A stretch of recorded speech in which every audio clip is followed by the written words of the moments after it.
Okay, I'd like to welcome you to the George Sutton Toastmasters on May 9th. We'll start with the Pledge of Allegiance. So everyone can please stand. I pledge allegiance to the flag of the United States of America and to the republic for which it stands, one nation, under God, indivisible, with liberty and justice for all.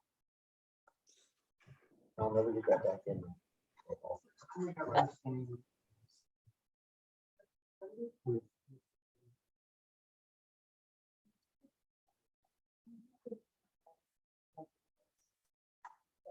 Do you have hearing aids, Barbara? Oh, I've had them for a couple of years. Oh, I never knew that. They're hidden well. Yeah, they are. Okay, well, we'll start with our announcements. This month is our last month for our officers, so I will be contacting people to ask them what positions they would like to have next month for the next 6 months as officers of the club. The next thing is our thought of the day. So please help me welcome Hazel Ramsbotham with our thought of the day. Thank you. We shouldn't say it takes too long if it takes 5 years to do something we really would like to do. Because the 5 years are going to go by anyway. So start today on whatever you want to do to change things, because the time's going to go by anyway.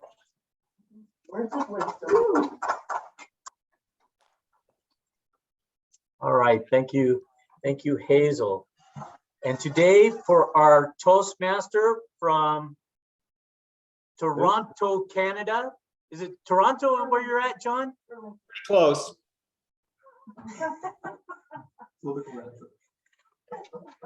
From the distant country of Canada, please help me welcome our Toastmaster for the day, John McNeil. Hey, thank you. Welcome all from Canada. Today's meeting theme is taking pride in our club. That's right. It's all about being mentally well-trained to do your best, not just at Toastmasters, but also in life. Sports psychologists recognize this fundamental imperative as they get their athletes to train their minds just like they do their bodies. For they know that just like regular training and working out, our muscles will make them grow even stronger. Mentally training our minds through good habits will lead to positivity and better results as individuals, not just as speakers, but in all aspects of life. Let's dive into the acronym PRIDE and see how it applies to our club. P stands for perseverance.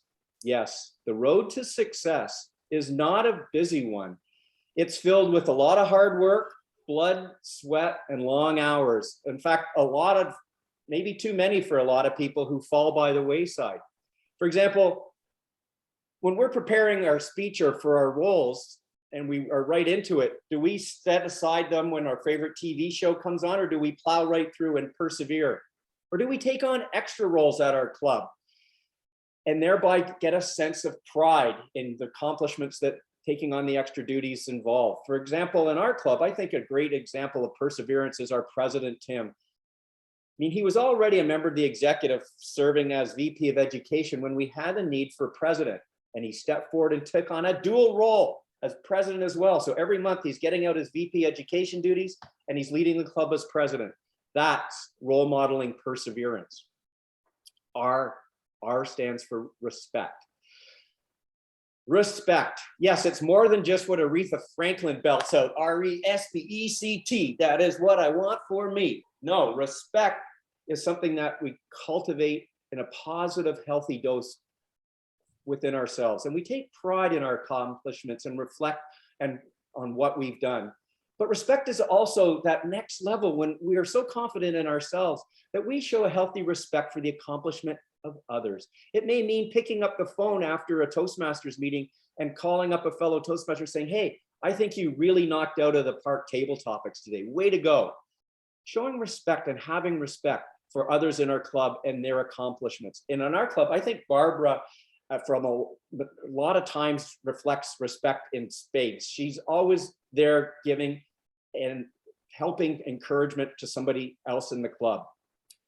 I is intensity. At the end of our day, we sit back and recognize that, hey, you know, I just kind of skated through today. I didn't really accomplish that much.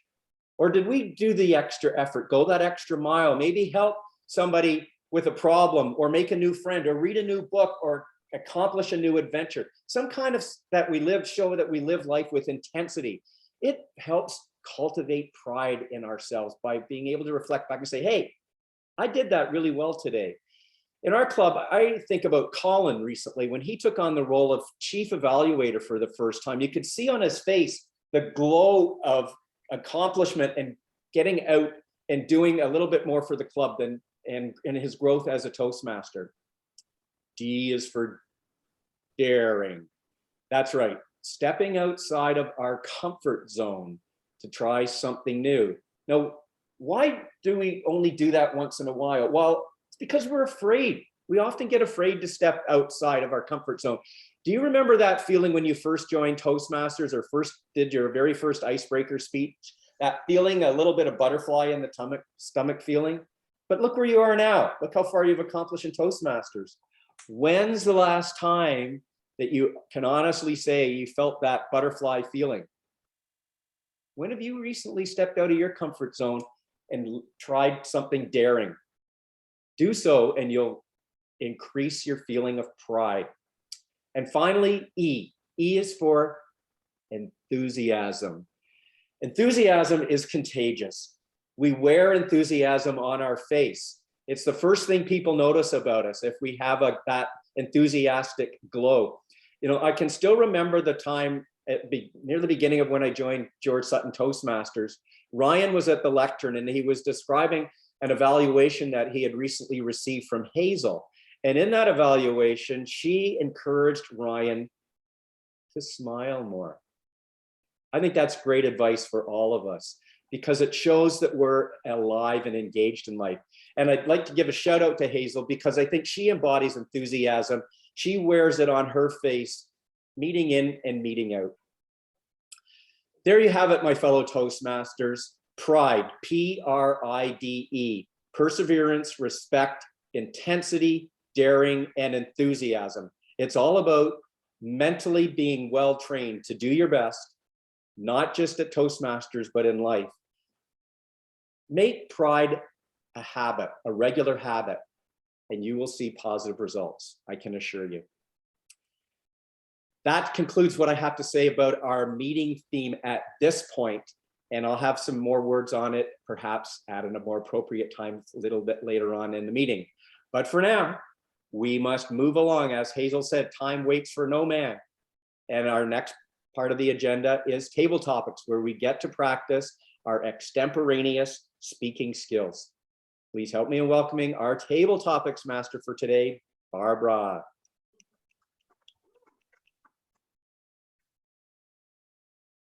Welcome to Table Topics. I've chosen the word distinction to be our word of the day. It's an accomplishment that sets one apart. And the sentence that I'd like to use is, Toastmasters gives one an opportunity to become a speaker of distinction, because we are all speakers of distinction. You know how it works with the timing. You're all members, so I don't have to explain it. And the first person I would like to call up is our timer and our awe counter, Steve. Steve, please help me welcome Steve.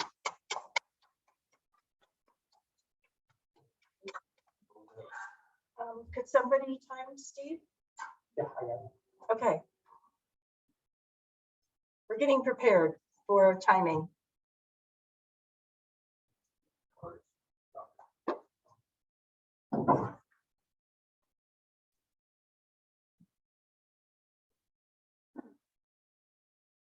So Steve, it's not only important to show up for a meeting, it's important how one shows up for a meeting.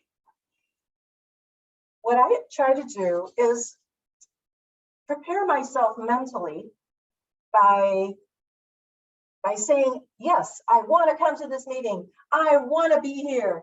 And rather than say, oh, no, I don't want to go. I'm just going because I have to. No, the attitude is important. Okay. So some people show up and they're enthusiastic and they're ready to go and they're ready to answer the questions. And then sometimes people are a little grumbly. I would like to know how you prepare yourself mentally to come to the Toastmasters meeting. And please use the word of the day.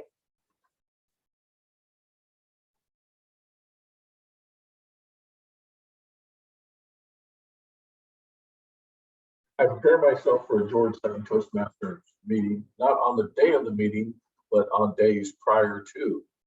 I always make sure that I look at the schedule a week in advance so I know what my duty is for that day, because each of us has a distinctive duty or duties, because we must at sometimes do more than one duty. So I am preparing myself for my duty or duties a week in advance, even if it is something as, I hate to use the word, but I'll use it, trivial as awe counter or timer. I know that all duties are important. So I prepare myself for whatever duty I must prepare for, or whatever duty I must perform.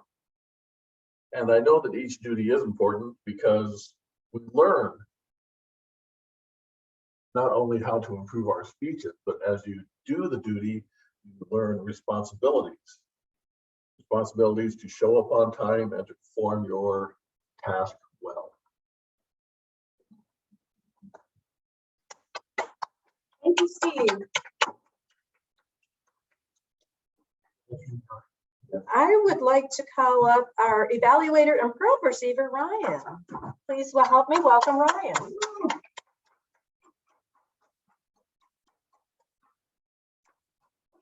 Ryan, you've been a member for a number of years, and I know that you take pride in George Sutton Toastmasters because you have mentored many people during those years. So I'd like you to tell us what you find rewarding and challenging about being a mentor, and please use the word of the day.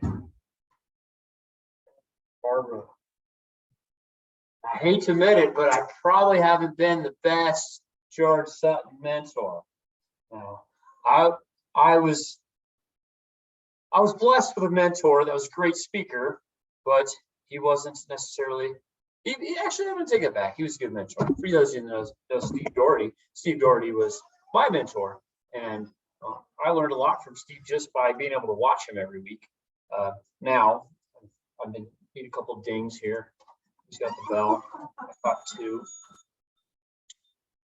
But I was about to kind of hate on Steve a little bit for being a mentor, but I must say, actually, now I remember Steve actually came over to my house a couple of times and helped me with some speeches. So I'm going to say that, yes, he was a better mentor than I was. But as far as being a mentor for me, in particular, the first thing I think of as being a mentor is being a mentor towards the person that works for me. If you guys met him, is Dr. Riley. So he started interning for me when he was in college, and then later came and worked for me some while I was in chiropractic school, and then now works for me as a chiropractor. He doesn't need me menteeing him anymore, but that experience and other experience, in particular in my work life, has been very, very helpful to me, and it's been a fun experience to be able to help mentor someone in regards to that. And this club, I really think I've only been mentored maybe 3 or 4 times. Believe it or not, if you guys remember Anastasia, I think she was one of my mentees, but she didn't even need me to do anything. She was a rock star from the beginning. So I wouldn't say that was a rewarding experience for me, but I think Marty and Barbara and Tim and Hazel and some of these people really accompanied what it takes to be a mentor, and physically meeting individually with that person and making sure that they have answering any questions and being a really good motivator for them. Thank you, Dr. Ryan. Yeah, I think Anastasia was probably a great mentor, and she was great as membership person because she would meet with people for coffee when they were interested in the club. And I think we got quite a few members that way. I would like to next call on our Toastmaster and grammarian. To Mr. Toastmaster, I know that you're going to be speaking quite a bit, but would you like to answer a question? I would be pleased to. Okay. John, you always show up prepared for our meetings. Tell us, please, if you have a special trick for always coming prepared. Give us some words of wisdom. Please use the word of the day. Thank you, Madam Table Topics Master, fellow Toastmasters. Yes, indeed, I do always come prepared for the meetings. Oh, it's just so easy to do because I'm just an infallible man of distinction. I am perfect in every simple way. From when I get up in the morning and my breath doesn't smell, to when I sip my morning coffee with my pinky finger in the air and greet my wife with a beautiful kiss and she tells me how much she loves me. My day is sprinkled with rose petals and flowers, and I have no problem with life whatsoever. So coming prepared to the meeting, Barbara, it's just so damn easy to do because it comes naturally to a perfectionist like myself.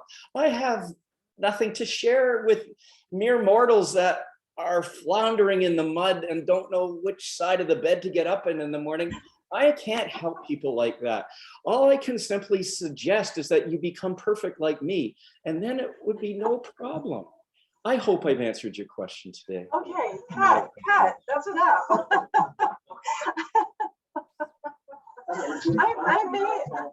I may be sorry I asked that question. I feel like you were kind of making fun of me a little bit, but that's okay. Now, the only people we have left are our speakers. My question would be, how do you prepare yourself to come to the George Sutton Toastmaster meeting? Would either Tim or Hazel like to answer our question? Okay.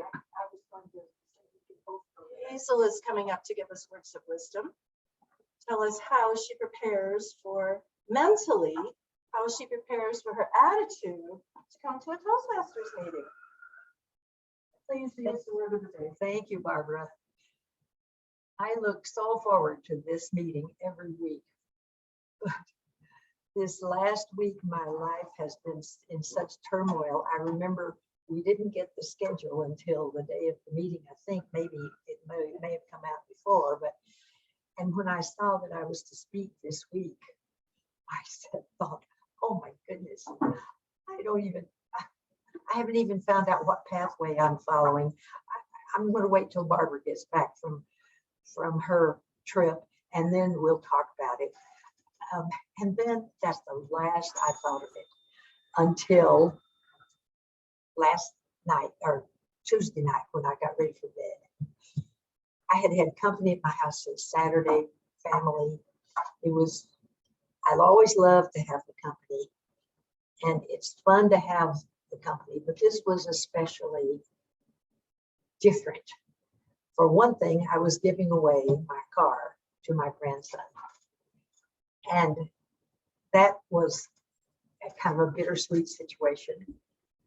And his dad came, and his sister came, and neither of whom I'd seen for a long time.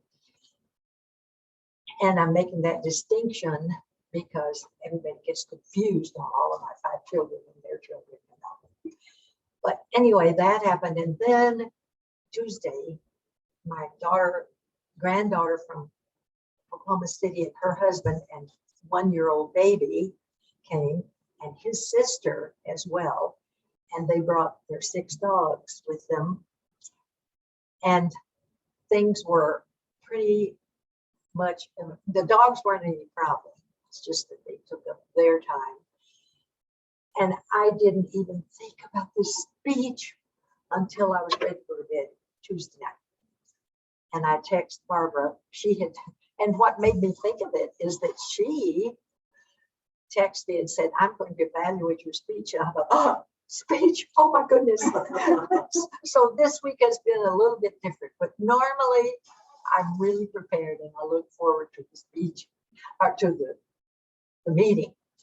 And I hope I can do my speech today. Thank you very much, Barbara. Thank you, Hazel. Now I know Tim, our last person, he would like to answer the same question.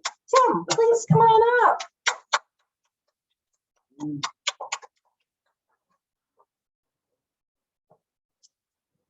How do I prepare for my Toastmasters meetings? Well, as you can see from the schedule coming out the day before the speeches are, that the meeting is due, and waiting until the last meeting every month to remind everyone, oh yeah, by the way, I need to know what you're gonna do next week and next month, and when you're gonna be here, and all the things that go into that. My great distinction is, why do today what I can put off till tomorrow?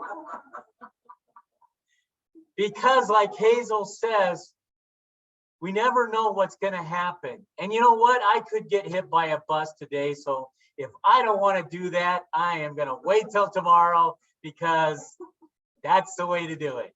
And my favorite thing is thinking each week, am I Zoom master this week? Oh crap. What lie can I tell my wife so that I can escape the house and go to Toastmasters? So that's how I prepare for all the wonderful meetings that we have. Thank you, Barbara. Thank you, Tim. I can totally identify with you when you say, you look at the schedule and you say, oh, I'm the Toastmaster. Oh, crap. Yeah, I know that feeling. Well, that concludes our table topics. I would like to ask our grammarian, John, did everyone use the word of the day? Sadly, Madam Table Topics Master, we all did not use the word of the day. Ryan, I did not hear use it. And unfortunately, I heard Steve misuse it. I'm going to call for a backup on this, but I heard him say the sentence distinctive duty. And that is a different word than distinction, Steve. So I'm going to have to say that you didn't either. But myself and Hazel and Tim did. That concludes my report. Okay, we could vote. Okay. Now I'd like to ask our timer, was everyone within time? Yes. All right. But you did not use the word of No. the day. Steve did not use the word. Okay. John. Okay, so please cast your votes and we will send them to Steve or John, Hazel, or Tim. And before I turn control of the meeting back to our, Quick yes, question. Just remind me, for those online, how do we vote? Should I text Steve? yes, Okay. yes, he would like that.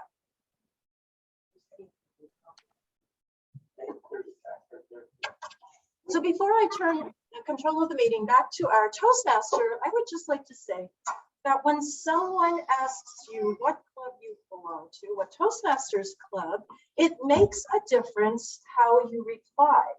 Of course, you're going to say George Sutton Toastmasters, but if you say George Sutton Toastmasters, that just is okay, but it doesn't really cut it. You need to say, oh, I'm a member of George Sutton Toastmasters, and put a smile on your face. You enjoy the club. So please remember to do that. And I need to remember to do the same thing. And at this time, I would like to return control of the meeting to our Toastmaster, John. Thank you, Madam Table Topics Master, for that fine session. It stirred us to greater heights. It is now time to move forward to our more formal portion of the meeting, which again, George Sutton Toastmasters is distinctive and has a lot of great speakers. We have two wonderful speakers today in Tim and Hazel. Both their speeches are going to be 5 to 7 minutes in length, and I would call on our timer, Steve, to explain to Hazel and Tim how you're going to help keep them within their 5 to 7 minute time limit, please.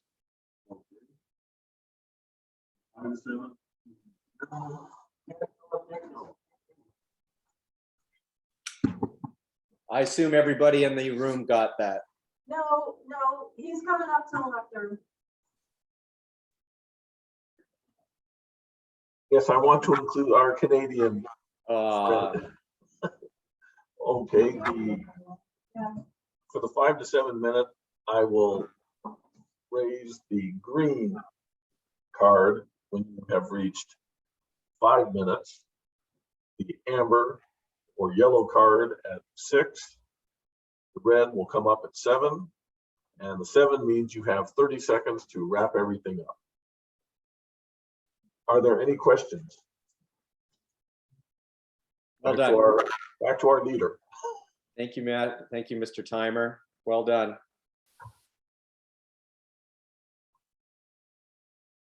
Tim, you might want to start making your way up to the lectern. Oh, good man. Our first speaker is Tim. Since 2004, Tim has been a mystery shopper. That's right. Not only has being a mystery shopper earned him some fun money, but it's helped him save money. As inflation is increasing, the price of everything we all need to look at is how we can put our limited time to use. And instead of spending money, learn how to use a few extra minutes to earn some extra money by doing things we do every day. Take out a pen and paper and jot down some of these simple ideas that Tim's going to share with us about how you can save money by getting paid for doing what you already do every day. Please welcome Tim Lentz with his speech, Earn Money for Everything You Do. Earn money for everything you do, Tim Lentz.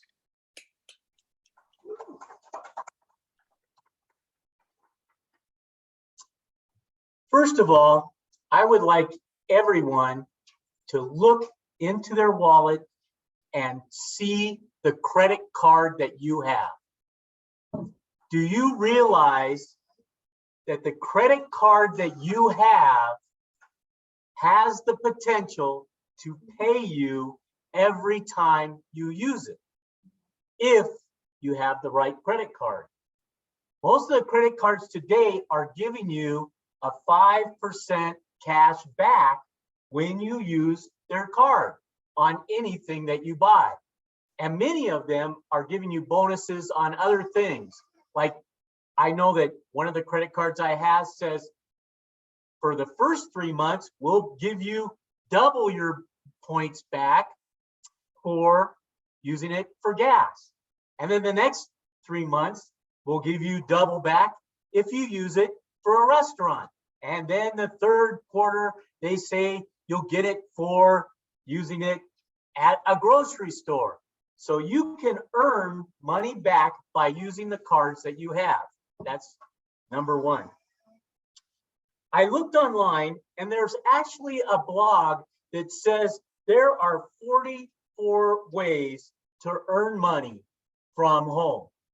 Now, many of them, like the 287 ways to save money on your taxes, 90% of them, most people can't use.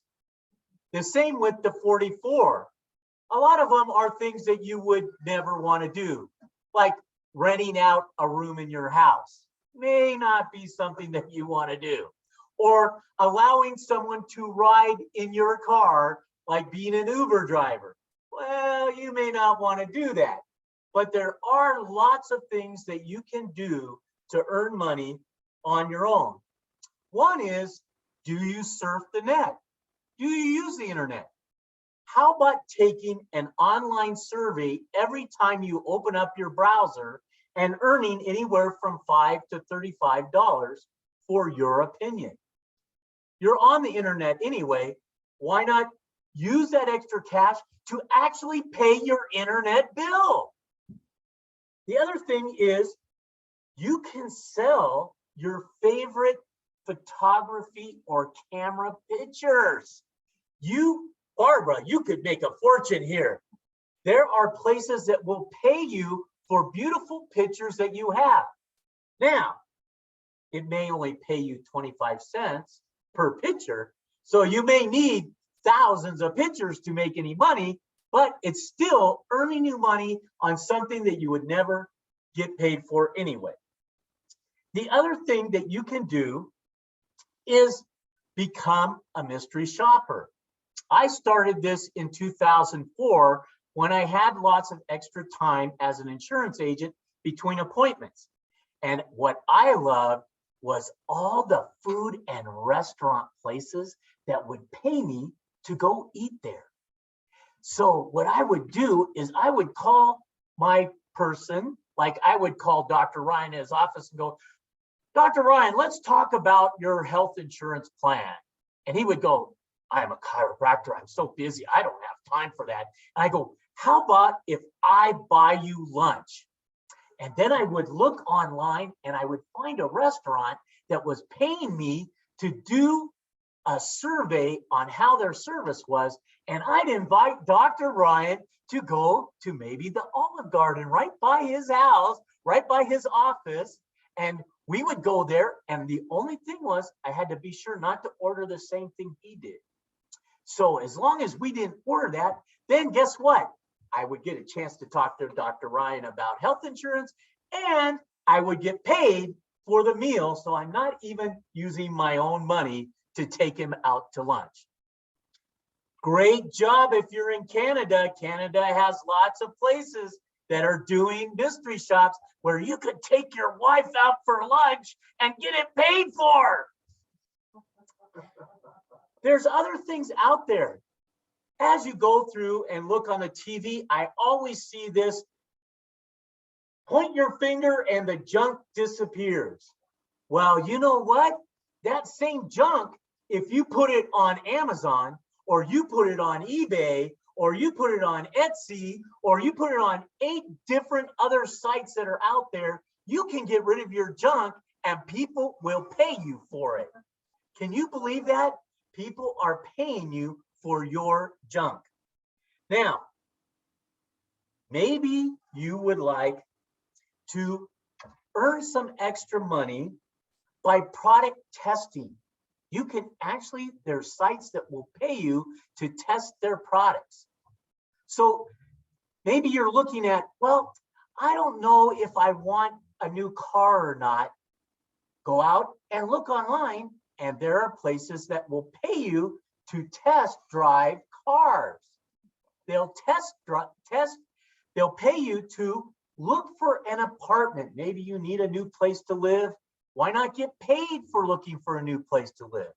So I can tell you, I sent you a sample in the chat there, and I will pass around the room here. Here's a list that I have of different shops that are out there. A bonus increase for easy bank inquiries. I got paid $12 for cashing a check at my bank. They paid me to cash a check. Can you believe that? They paid me to open a savings account. It was like $60 to open a savings account, and all I had to do was put $100 in and leave it there for 3 months, and they added $60 to it. Now, that's better than the stock market. So I can tell you 44 different ways. I looked at least 10 that everybody can use on a daily basis. I created a separate email. I get anywhere from 20 to 30 offers to do mystery shops every week on all kinds of things. Storage locations, orders for apparel at Nike, cash at Chase shops, payment for rotation in sending things through the mail. So I can tell you, if you are not getting extra money doing the things that you do every day, then you are losing out. Thank you.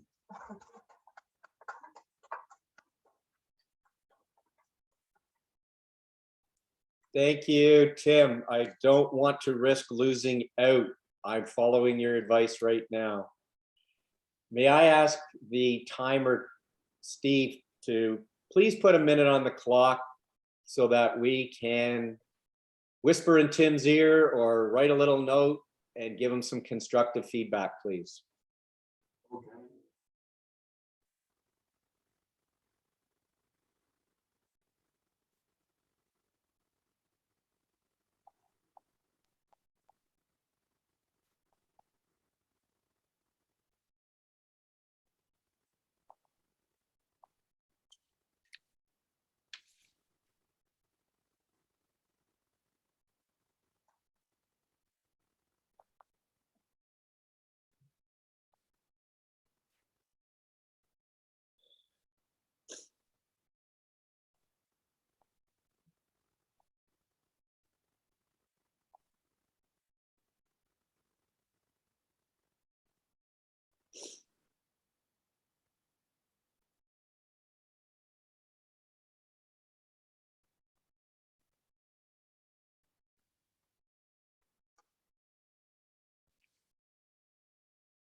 Did he say that's time?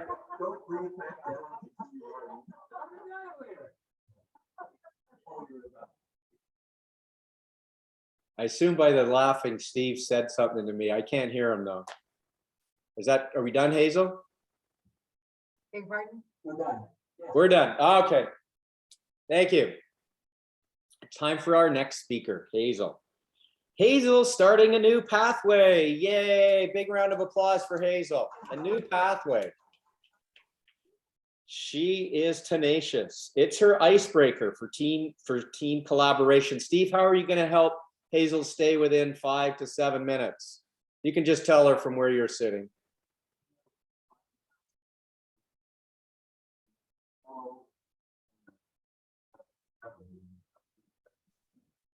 Thank you, Steve.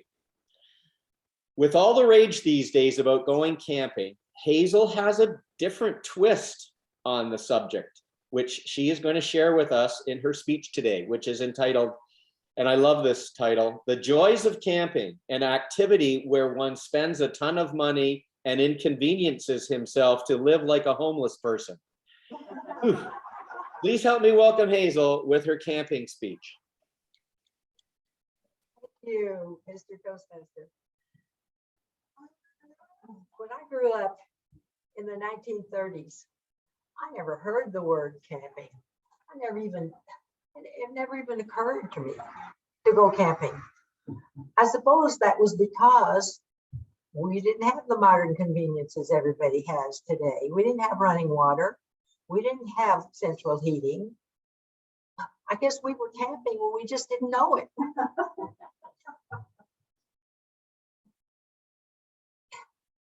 Fast forward to 1956, when my husband and I moved to Laramie, Wyoming with a child 3 years old and a one about 18 months old.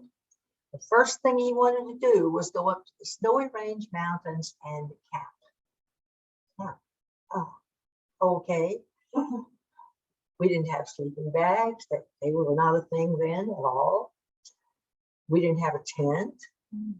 We didn't have anything. I guess we just put some blankets down on the ground and picked up a few sticks and tried to have a fire. I decided right then that it was a whole lot easier just to stay at home and cook than to try to cook and keep a fire going long enough to make a meal.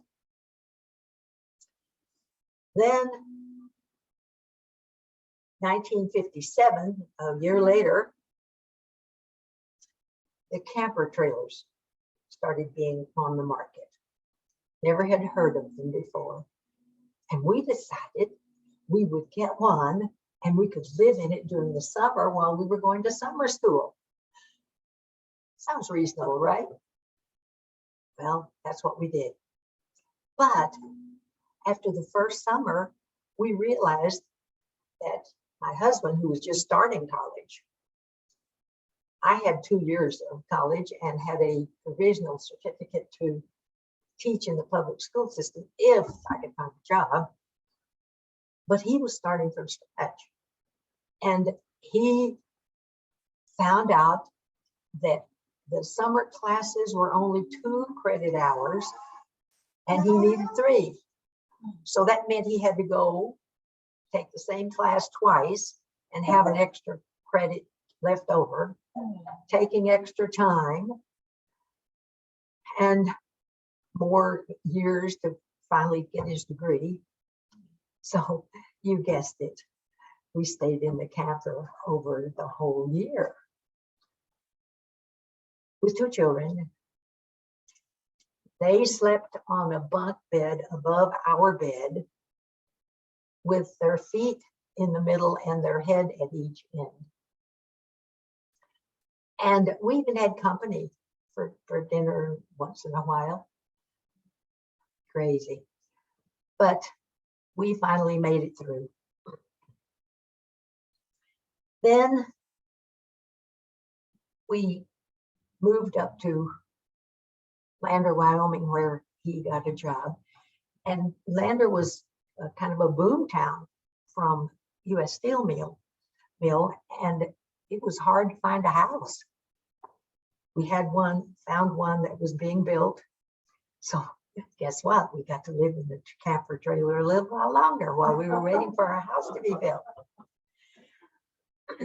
And when we were able to get into that house, it was just a little frame house with 3 tiny bedrooms, 1 tiny bathroom, 1 tiny utility room, a kitchen, and a living room. But I thought it was a mansion.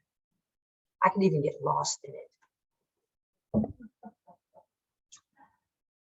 After that, we used the camper trailer to go hunting and go camping. It was really a step up from what we had done before. One time, it was Thanksgiving, and my husband pulled that camper right on the edge of this big cliff. I was white knuckling it the whole time. He had trained me not to say a word, so I couldn't say anything. I just had to. But I prepared a turkey and the full trimmings, everything for Thanksgiving dinner. And while he was out hunting, he found a man who was freezing to death. And he was at the stage of his freezing to pull his clothes off. Because I guess that's a thing when you're freezing, you feel like you're hot. And he brought him and he shared in our Thanksgiving dinner. The children were very impressed because their daddy saved this man's life. Then, when the 2 older children had already left home, he decided we need to go on a 2-week pack trip. Each person carried their bedroll and 1 change of clothes. We had a donkey called Hannibal who carried all of the cooking utensils and the food. We had no tent. We had a big square tarp, nylon, that we would throw over us when it started raining, and we would sit there and huddle until it quit raining, and then we would trek off a little bit farther. And we went over the Continental Divide at Washakie Pass, and it was so steep that we had to make the donkey go crisscross back and forth across because he couldn't go straight up. And that's where we saw pink snow. I'm not kidding. It was as pink as my shirt. I don't know if you've ever seen pink snow, but it really existed because we saw it. We would find a lake every 3 days and wash our clothes, the 1 set of clothes we were wearing, and wash our hair and take a bath and pray for enough sunlight to get everything dry so we could pack it up to do our next trip, our next walking. And we were so used to walking up all the time. We hadn't walked down, but that's a different thing. When you're walking down, you get cramps in your toes trying to keep from falling down. And one time our donkey went forward and lost all of his cargo because we forgot to fasten the rump strap, and all of it fell on the floor. Well, when I met Buddy, he said, I've done all the camping I want to do in Foxhole, New Guinea. And I thought, that's it. Don't have to do that anymore. This weekend, my granddaughter and her husband and one-year-old child and his sister came to visit, and they were on their way to Idaho where they were going to be camping 2 weeks. I gave them my condolences.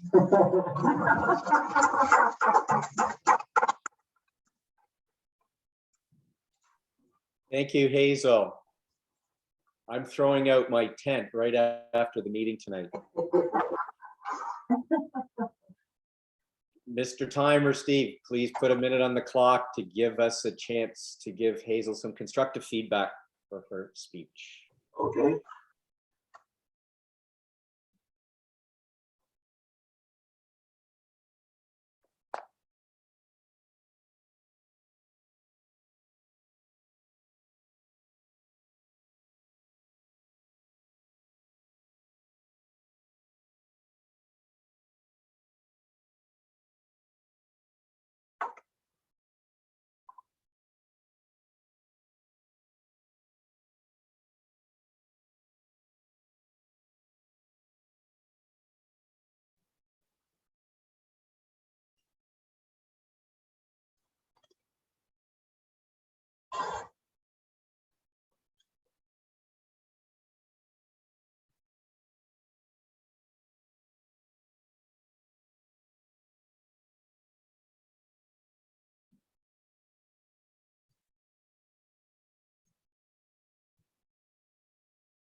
One minute has expired. Da-da-da-dum. Thank you. Thank you for that musical interlude.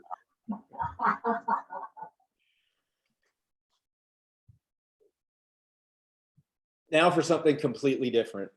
Major League Baseball season is on just past the quarter mark.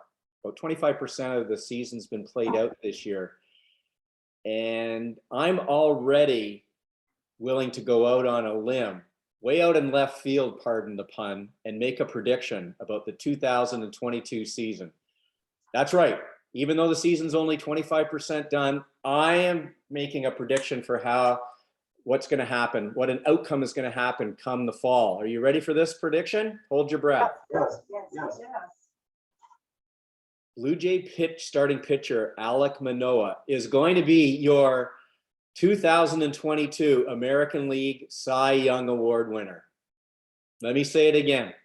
You've heard it here first. When you see the headlines, Alek Manoah, Blue Jay starting pitcher, 2022 American League Cy Young Award winner. John, you're saying, how can you be so foolhardy? How can you make such a bold prediction? I'll tell you this. Alek Manoah personifies taking pride in his position as a major league pitcher.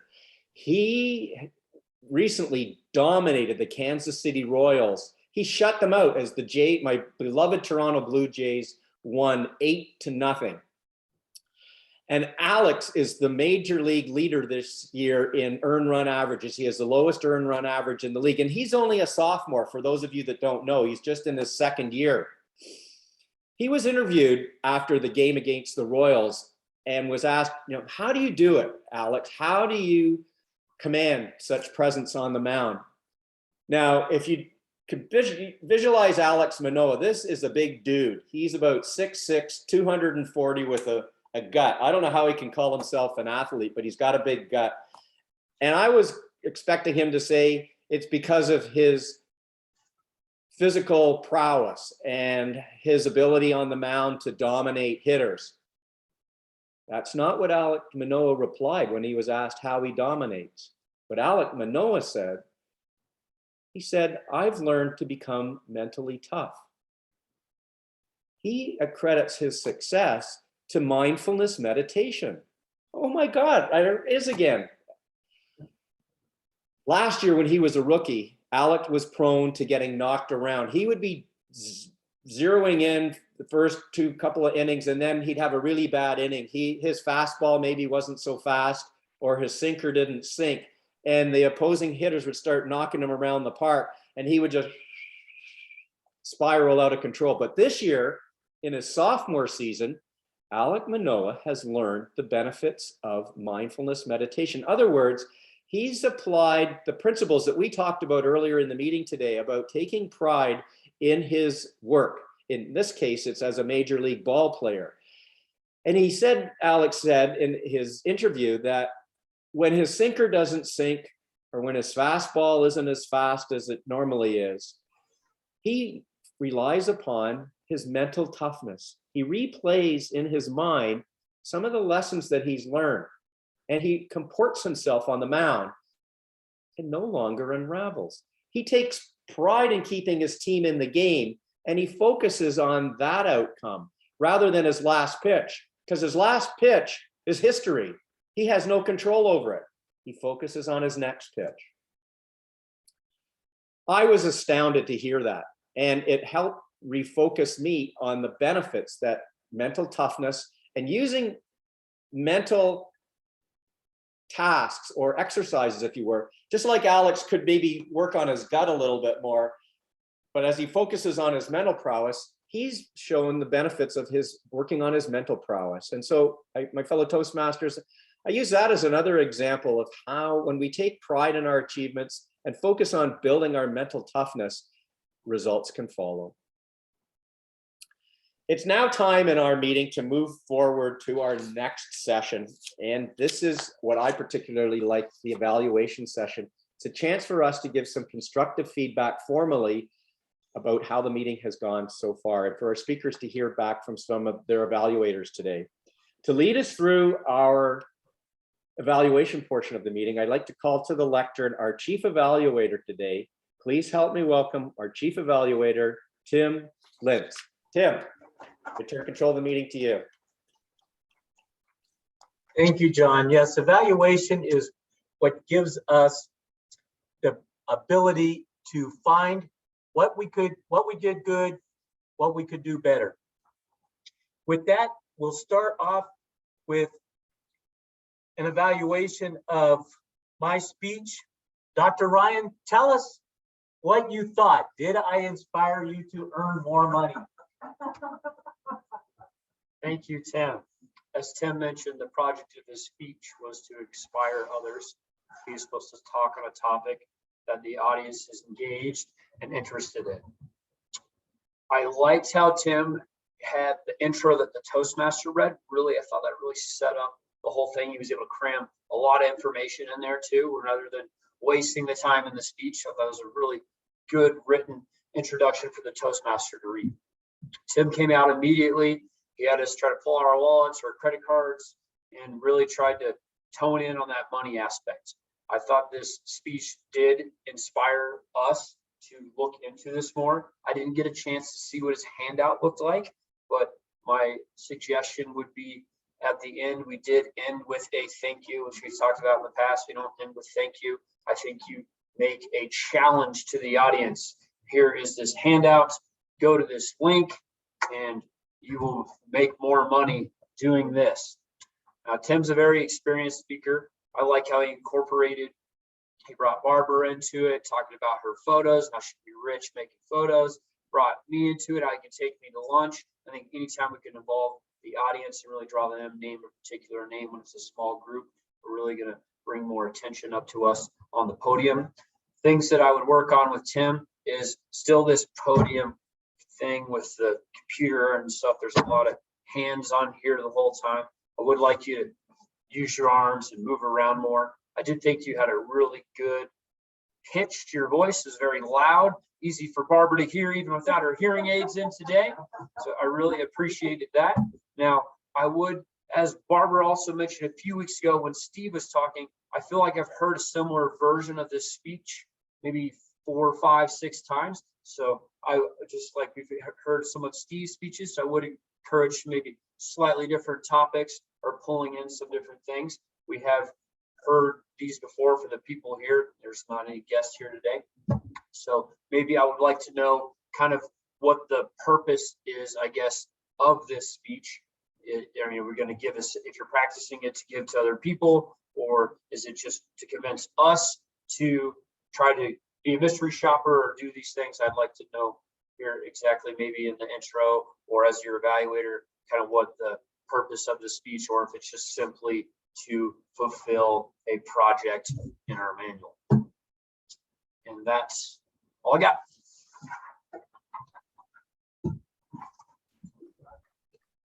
Hey, Steve, you need to share the handout with everyone. It's not a handout for you.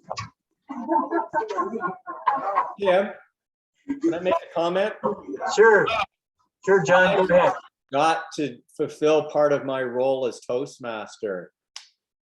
May I try and make amends by asking everyone to please vote for who you consider to be the best speaker today. Yeah, but we're both speakers on time. Well, I even forgot that as well. And my, oh my, were they? John, Steve says the timer officially disqualified Hazel for being overtime. Oh, quel dommage. That's French Canadian, by the way. Well, then don't bother voting. But Steve, please send me the results for table topics when you get a chance, and evaluator if we vote. Okay, after our evaluator, Steve, be sure to send that. Okay, with our second evaluation of Hazel's speech, I'd like to welcome Barbara to talk about Hazel's camping speech. Thank you, Mr. Chief Evaluator. Hazel, that was an amazing speech. That is right up there with #1. If it didn't beat the one about your husband and how you got into the room and took a picture and said you're on candid camera, then this would be the top speech. You know, you were so spontaneous. I know you didn't prepare for this speech very much. You prepared somewhat, but this was a story about your life. And this was an amazing speech. I loved your humor. I appreciated that our Toastmaster said that congratulations on doing a new path. You're starting a new path. That's wonderful. And that you're tenacious. And that is great. I loved your title. I can't repeat it, but it was a great title. And your humor was amazing. I think this speech had the most humor in it that I have ever heard from a speech from you. You were living a camper life and you didn't even know it. That was darn funny. You had great voice inflection and facial variations. I don't know if you realize it, but you were really facializing, if that's a word, facializing the story. I love the camper trailer. You said for a whole year, and then you had a wonderful pause, and you said with 2 children. That was great. That was great humor. You talked about that camper trailer, and I don't know if you've ever seen I Love Lucy with the camper story, how she and Ricky went camping in this long camper trailer and close to the edge. When you talked about being close to the edge of the road, I thought, oh my gosh, you've got to see that movie. It's an old movie and it's wonderful. What great humor you had when you talked about having the tarp and how you had to throw it over you when the rain came. That's great. What I liked about your speech was your ending. You had a wonderful ending. I gave them my condolences. But I would like to say I almost missed that because I don't have my hearing aids in. And I had to really listen. What did she say? So your voice volume was good. But when you hit those punchlines, like with two children, say it loud. And when you hit I gave them my condolences, say it loud and make a facial expression. But I loved your facial expressions throughout your speech. Maybe you should not prepare your speeches more often. I appreciate your humor and thank you for such a wonderful speech. Back to you. Oh. All right, so everyone take a moment and write down who they think gave the best evaluation. They were in time. And they both were in time, according to our timer. And with that, we'll move on to our evaluations.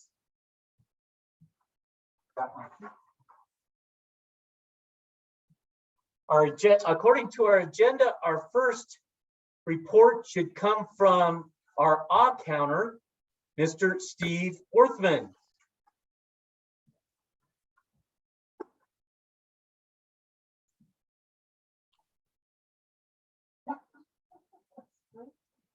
This was a small group and I was very, very disappointed in this group. Ryan is the winner with 2 ahs. Yes. Yes. Shush. I was captivated by your speech evening. And then, of course, John and Hazel came in second with 1 each. All right.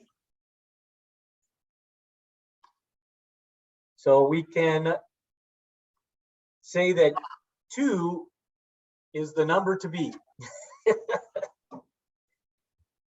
John, do we have a grammarian's report?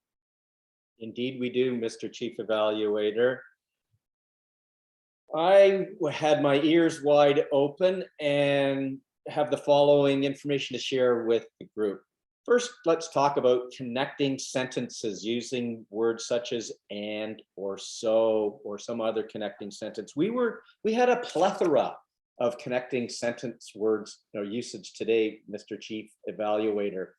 For example, yourself demonstrated on several occasions using the connecting word so. For example, you said, so please help me welcome Hazel. It might have been more effective for you to have used the pause and just go right into, please help me welcome Hazel. Barbara used the word so when she said, so Steve, it's not only important to show up for a meeting. Again, my ears would have resonated more with simply with the sentence beginning with the word Steve. It's not only important to begin, etc. Ryan, he used the word now. You said, but George Sutton Toastmasters, now I was blessed. We're talking about your mentoring. So again, throwing in a superfluous word like now detracted from the effectiveness of your usage of the sentence. Incorrect pronunciation. Well, Barbara, you asked if the word facializing was a word, and I was all set to pounce on that until I went to wittenary.org, and by God, it's a word. It is the present participle of facialize. It's a verb. Well done, Barbara, for using facializing and teaching us a new word.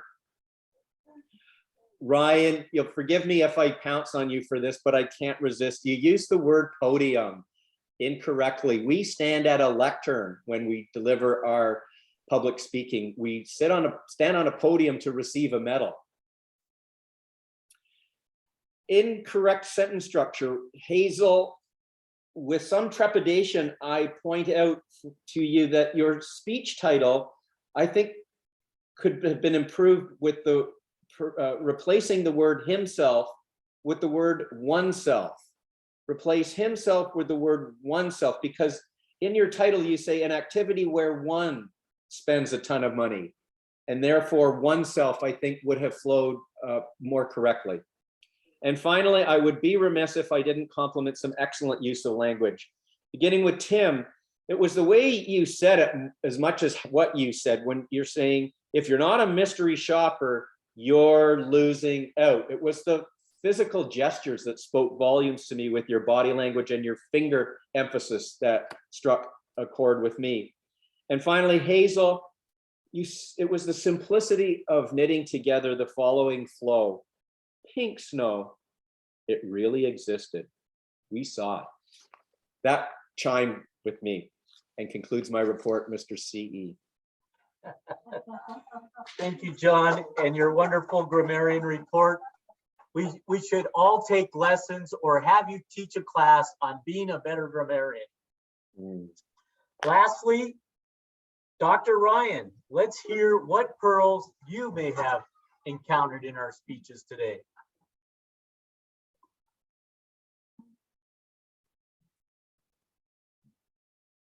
I like John with smile more, even though it's in regards to me, but I still liked it. I think it's very important. I have to read my handwriting, which is always difficult. Oh, there. Tim, why do today what I can put off till tomorrow? Don't agree with it, but I think it was funny. It's definitely a pearl for the day. And I'm a victim of that one. And then Tim again, people are paying you for your junk. Very true. I have a buddy that pays his mortgage by going to the thrift stores, buying stuff at the thrift stores and reselling it on eBay. That's how he pays his mortgage. Yeah. He'll look at what it's going for on eBay and before he buys it at the thrift store. Hazel, why would people want to go camping? And then just Hazel again with having to put the tarp over while it was raining. Those are my pearls. Thank you, Dr. Ryan. So our overall meeting evaluation, again, our small group, but everything seemed to go good. We need to work on making sure that we get things started on time. That's only thing that we did have a small group today, that we correct ourselves from saying "ah" so that we can get that bell not to ring. I think, John, you did a great job of being Toastmaster today and helping us understand and develop pride. And we can feel the pride that you have in your Toronto Blue Jays baseball team. So we may have to eliminate the so's in our speeches more. I think doing these meetings hybrid has helped us grow as a club, just in the way we are performing our speeches and in the way that we're trying to learn to speak, not only in person, but on Zoom. So making those facial connections and not leaving out the group. I like the way that Brian has mentioned in the past, trying to move the computer camera off to the side so that people in the room can see you at the lectern directly. And sometimes as we focus on the people in the room, it looks like we're off to the side on the camera. So we need to maybe think of a different way we can do that. But using the room that we have, I think has been very effective. With that, we'll pass it back to, hopefully you've got, John, you have got the message from Steve. So with that, I'll turn control back over to you as Toastmaster for the day. Thank you, Mr. Chief Evaluator. It's now time in our meeting to recognize performance. And I hope today's winners take pride in their accomplishments and being recognized by their peers as doing an outstanding job today, and use that pride as a building block to help move them forward in their public speaking accomplishments. I'm pleased to report the following results. Perhaps our president could come up to the lectern and help deliver these awards for me, since I'm not able to be with the group today. Yes, I'll be happy to do that. Thank you, Tim. You have voted for your best table topic speaker today, Tim. Congratulations, Tim. Give yourself a pat on the back. Well done. You have voted as best evaluator today, Barbara. Congratulations, Barbara.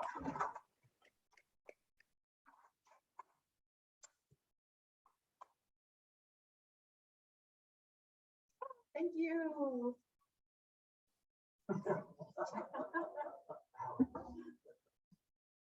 And even though it was by default, our best speaker for today, well, congratulate, please, Tim.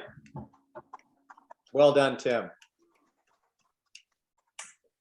There you have it, my fellow Toastmasters. Please reflect and belt out with Aretha Franklin next time you hear her singing.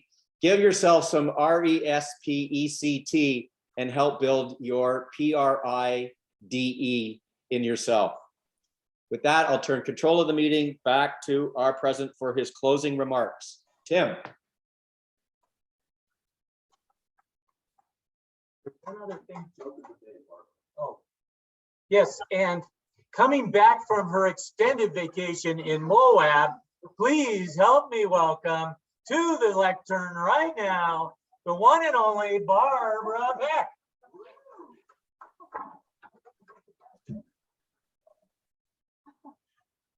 My joke. Husband and wife were fighting, arguing, I should say. And the wife called up her mom and she said, you know, we just are fighting, arguing all the time. I am coming to live with you. And the mom says, oh, he needs to be punished. I'm coming to live with you.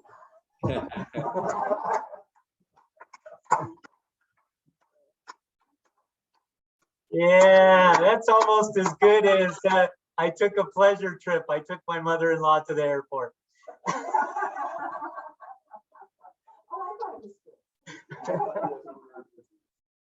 All right, with that, we'll dismiss our meeting until next week. All done. Thank you all. Bye-bye.